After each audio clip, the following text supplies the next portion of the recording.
Hi friends, welcome back to my channel Suparna life story চ্যানেলে তোমাদের সবাইকে স্বাগত। আজকে দেখো আমি সকাল সকাল স্নান করে রেডি হয়ে গেছি। আজকে আমাদের বাড়িতে নবান্ন, তাই নবান্নর পুজো দিতে যাব। আর এই দেখো তার জন্য দেখো আমি সব রেকাবিতে আর গামলায় ফল দিয়ে সাজিয়ে নিয়েছি। সব ঠাকুরের কাছে পুজো দিতে যাব। আমাদের এখানে একটা নিয়ম আছে যে আমাদের তো চাষ হয়, চাষের প্রথম যে আলো চালটা করা হয় সেই আলো চাল আর ফল দিয়ে সব ঠাকুরের পুজো দেওয়া হয় গ্রামে।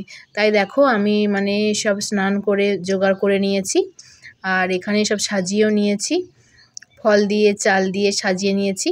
এবার সব ঠাকুরতলায় দিতে যাব। মা যায়নি, আজকে বাড়িতে কাজ রয়েছে বলে, আর আমি যাব, কাকিমা যাবে আর মানিক কাকা যাবে। আজকে আমাদের গ্রামের প্রায় অনেকেই নবান্নর পুজো দেবে। আর এই দেখো আমরা বেরিয়ে পড়েছি, তিনজন মিলে যাচ্ছি পুজো দিতে, মানিক কাকা, আমি আর কাকিমা। তো আমি সব থালাগুলো এই গামলার ভেতরেই বসিয়ে ঢাকা দিয়ে নিয়েছি। আর এই দেখো আমরা বেরিয়েও পড়েছি, মানিক কাকা আগে আগে যাচ্ছে আর মা আমাদের ভিডিওটা করে দিচ্ছে। আর রাস্তাতে সব ধান এসেছে, তো সব ধান শুকোবে রাস্তায়, সব রাস্তায় ধান ঢেলেছে। আর আমরা এখন যাচ্ছি গ্রামের সব ঠাকুরতলায় পুজো দেব বলে। আর ফোন নিয়ে যাইনি, কারণ পুজো দিতে গেলে তো ফোন আমি ধরতে পারবো না, তাই ফোন নিয়ে যাওয়া হয়নি। ওই জন্যে ঠাকুরতলার পুজোর আর ভিডিওগুলো তোলা হয়নি। আর দেখো, আর এদিকে মা গতকাল রাতে চাল ভিজিয়ে রেখেছিল হাঁড়িতে। এবার এই চাল ভিজানোগুলো মা এবার মিক্সিতে গ্রাইন্ড করে নেবে। আর আমাদের এখানে না নবান্নর একটা আলাদা নিয়ম আছে। নিয়মটা হলো গিয়ে আগের দিন রাত্রিবেলা আলো চাল ভিজিয়ে রাখতে হয়। সেই আলো চালগুলো ভিজিয়ে তারপরের দিন ফল দিয়ে আর যে প্রসাদগুলো নিয়ে আসবো আমি পুজো দিয়ে, সেই প্রসাদগুলোর সঙ্গে মিশিয়ে খাওয়া হয়। আর এই দেখো চালটা ভিজিয়ে রাখা হয়েছিল, দিয়ে এবার জল ছেঁকে নিয়েছি। এবার মা মিক্সিতে এইগুলো গ্রাইন্ড করে নিচ্ছে, আর আমি তখন পুজো দিতে গেছিলাম। দিয়ে পুজো নিয়ে আমি প্রসাদ নিয়ে চলে এসেছিলাম। আর মা তখন দেখছি এইগুলো বেটে রেডি করে রেখে দিয়েছে। এই দেখো, এটা হচ্ছে আলো চাল বাটা। এবার এর মধ্যে সব রকম ফল আর আমি যে প্রসাদ দিচ্ছি সেগুলো সব মেশানো হবে। আর এই ফলগুলি কাটা হবে, শসা, আপেল, নাশপাতি, শাঁকালু আর পানি ফল, খেজুর, এইগুলো সব ভালো করে ছাড়িয়ে নেওয়া হবে। এই দেখো মা সুন্দর করে কুচিয়ে রেডি করে রেখে দিয়েছে। আমি পুজো দিতে গেছিলাম আর মা এগুলো সব রেডি করে রেখে দিয়েছে কুচিয়ে। কলাগুলো ছাড়ানো হয়ে গেছে, শাঁকালু কুচোনো, আপেল কুচোনো, নাশপাতি কুচোনো, পানি ফল, শসা, খেজুর, কিশমিশ, আর ওইটা হচ্ছে মূলো কুচোনো, আর ওইটা হচ্ছে আদা কুচোনো। মূলো কুচো আর আদা কুচো একটু দিতে হয়। এবার মা চাল মাখাটা মাখবে সব রকম ফল দিয়ে।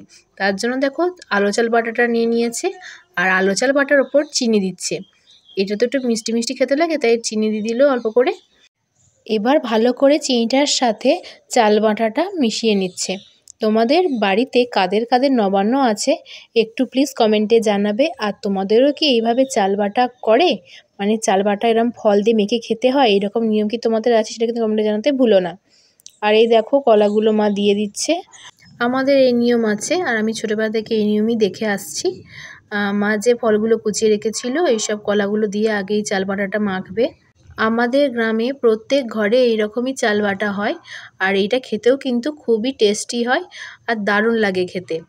যারা কোনোদিন খায়নি তারা কিন্তু একবার খেলে এর স্বাদ ভুলবে না। আর এই দেখো মা এবার সব ফল কুচোগুলো একে একে দিয়ে দিচ্ছে। পানি ফল, নাশপাতি, শসা, আপেল সব যেগুলো কুচিয়ে রেখেছিল না সেগুলো সব দিয়ে দিচ্ছে। খেজুর, কিশমিশ দিয়ে সব রকম ফল দিয়ে ভালো করে মিশিয়ে মাখবে। আরও অনেক ভিডিও করা যেত, আমি বেশি ভিডিও করতে পারিনি, কারণ দেখবে তোমরা যারা ভিডিও করো জানবে যে ভিডিও করতে গেলে কাজ হয় না।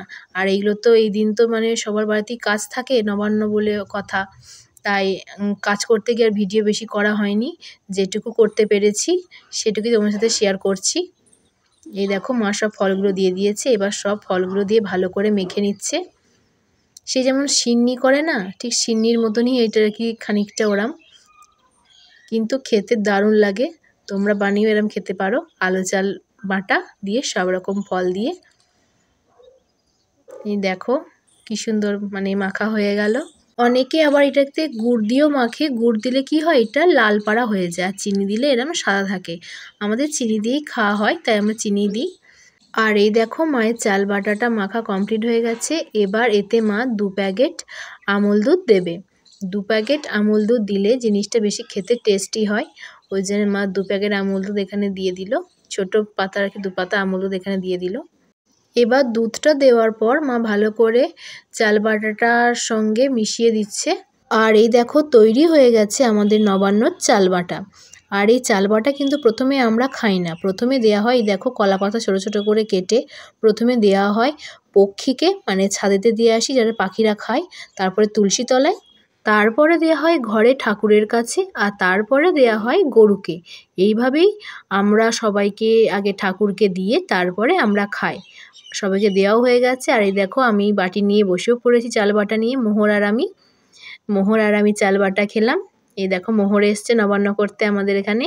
আর নবান্ন দিন দুপুরে রান্না হয়েছিল ফুলকপি পনিরের তরকারি, আর হয়েছিল মাছের মাথা দিয়ে শাকের চচ্চড়ি, আর হয়েছিল বড়ি ভাজা, আর হয়েছিল খেজুর গুড়ের পায়েস। পায়েসটা দেখো কি সুন্দর দেখতে লাগছে, আর খেতেও কিন্তু দারুণ টেস্টি হয়েছিল। আর হয়েছিল মাছের ঝাল, সেই ভিডিওটা ভুলে গেছি তুলতে। তো বন্ধুরা, আজকের এই ভিডিওটি তোমাদের কেমন লাগলো প্লিজ কমেন্টে জানাবে। ভালো লাগলে একটা করে লাইক করে দেবে। আর তোমাদের সাথে দেখা হবে আবার পরবর্তী নতুন কোনো ভিডিওতে। আর যারা নতুন বন্ধু আছে তারা প্লিজ আমার চ্যানেলটাকে সাবস্ক্রাইব করে দিও। টাটা বন্ধুরা।